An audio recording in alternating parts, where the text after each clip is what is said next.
Converso agora com o jornalista do Santa Portal, Ted Sartori. Ted, boa noite, obrigado, viu, por participar com a gente aqui. Boa noite, Irineu, boa noite a quem nos assiste.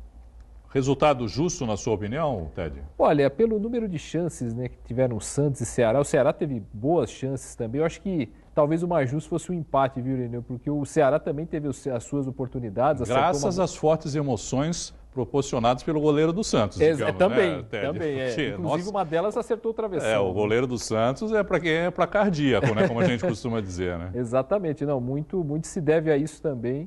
E o Santos acabou conquistando esse resultado, né, 1-0. Importante, né? Fora de casa, né? Sabe por quê, Irineu? Porque esse tipo de resultado, se você não consegue, de repente, se rola um empate ou até uma derrota, isso vai fazer muita falta lá na frente, porque o Ceará não vai brigar lá em cima. É verdade. Então, muita gente pode ainda ganhar do Ceará, né? E aí faz falta lá na frente, faz né? muita falta, por mais que seja fora de casa, o resultado se torna ainda mais importante, né? Um resultado muito importante. Agora, o Sampaoli sabe mexer bem no time, né, Ted? A gente percebe isso, Sim. Como ele muda a cara do jogo com as substituições que faz. Sim, inclusive acho que a que mais teve esse efeito, né, foi a entrada do Felipe Jonathan, que justamente participou do gol do Santos, né? Iniciou o lance, né? Depois o Carlos Sanches e a conclusão do Eduardo Sacha. Ontem também tivemos as estreias do Uribe, né? O lance que você tinha falado agora. O lance do Thiago Galhardo, né? Que aliás foi o melhor do Ceará. Né? E o Uribe também, o Marinho também estreou ontem, o Uribe também. Então, e tiveram um bom desempenho pelo pouco tempo, acabaram de chegar também, o Marinho foi bastante elogiado. Mas, no geral, é o que a gente falou. A vitória é muito importante para a sequência do campeonato. Agora, o Rodrigo não foi liberado para a seleção, viajou ontem e acabou nem jogando. Né? Pois é, é uma coisa que não dá para entender, né, Irina? Você coloca o jogador para viajar, é um gasto que se torna sem necessidade e que, se há uma dúvida, né? O Santos havia essa dúvida dessa insegurança jurídica, digamos assim. Pô, escala o Rodrigo, perca os pontos, de repente... Era melhor não ter levado. Foi por isso, ficou temeroso de utilizar o jogador e depois lá na frente se complicar. Exatamente, mas eu acho que esse tipo de dúvida, né, Irineu? Eu acho que esse tipo de dúvida já dá para ter antes do jogador viajar. Então é melhor não arriscar e acabar expondo o jogador nessa situação.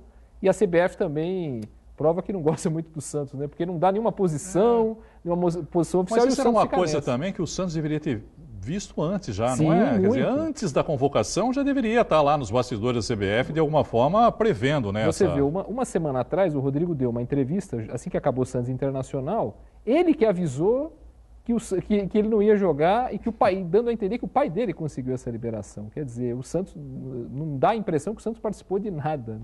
O próximo compromisso agora é contra o Atlético Mineiro no final de semana. Exatamente. E antes tem o Atlético Mineiro.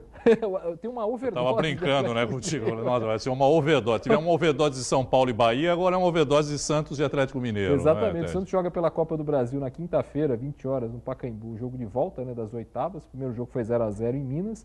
E depois, domingo, o Santos joga na Vila Belmiro, pelo Brasileirão, contra o Atlético Mineiro, 7 da noite. Eu já expressei minha opinião a respeito disso. Acho que há um equívoco nesse posicionamento dos jogos. Uma inversão aí, né? Uma inversão. O jogo decisivo, acho que deveria ser na Vila Belmiro. É o de quinta, né? Inclusive se tentou, houve até uma confusão no site da CBF em algum momento. O jogo voltou para a Vila, o jogo foi para o Pacaembu, mas houve um erro e ficou no Pacaembu mesmo. E o Atlético que vem embalado depois da vitória, aí, apesar de ser o CSA sem nenhum demérito, 4-0, mas vem embalado. Se você perguntar lá para o Atlético Mineiro, onde você prefere jogar? No Pacaembu ou na Vila Belmiro? Com certeza ele vai dizer no Pacaembu. Então, com certeza, não tem como, né? Porque por mais que haja muita torcida do Santos em São Paulo, que seja um jogo teoricamente para lotar, teoricamente eu digo porque o ingresso está um pouco mais caro, mas levando em conta, apesar de tudo isso, eu acredito que o Atlético, lógico, temeria muito mais jogar na Vila Belmiro. Com certeza. E você falou dessa vitória do Atlético sobre o CSA, né? 4-0, o Santos foi a Alagoas e não conseguiu vencer o CSA. Tudo bem que o Atlético jogou em casa, é uma outra situação. Mas o CSA está complicando algumas vezes. Para a gente encerrar, o Ted, Palmeiras segue firme na liderança, venceu mais uma vez, jogando lá em Santa Catarina contra o Chapecó 2-1. E o São Paulo continua aí a sua crise, não é? Empatou com o Cruzeiro em 1-1, mesmo jogando no Pacaembu em São Paulo. O Palmeiras aí chegando a 30 jogos, né, de invencibilidade, né? 2-1 na Chapecoense, outro resultado importante por ser fora de casa, né? O Dudu e o Marcos Rocha fizeram os gols do Palmeiras, né? E o Everaldo fez o gol da Chapecoense, né?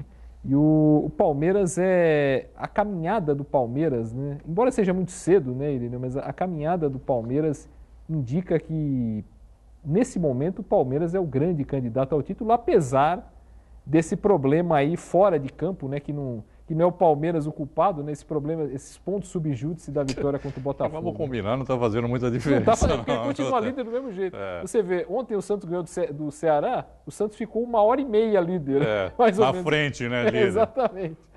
E acabou, realmente, você tem razão, acaba não fazendo diferença. E você imagina se esse ganho de causa for dado ao Palmeiras, quer dizer, são mais 3 pontos que o Palmeiras vai estar na frente, né? Mas essa série do Palmeiras, aliás, em termos de Brasil, né, se você vai 30 jogos de invencibilidade do Campeonato Brasileiro, é muita coisa. Ted, obrigado, viu, pela sua participação. Uma boa noite para você. Um abraço, Irineu, muito obrigado, viu?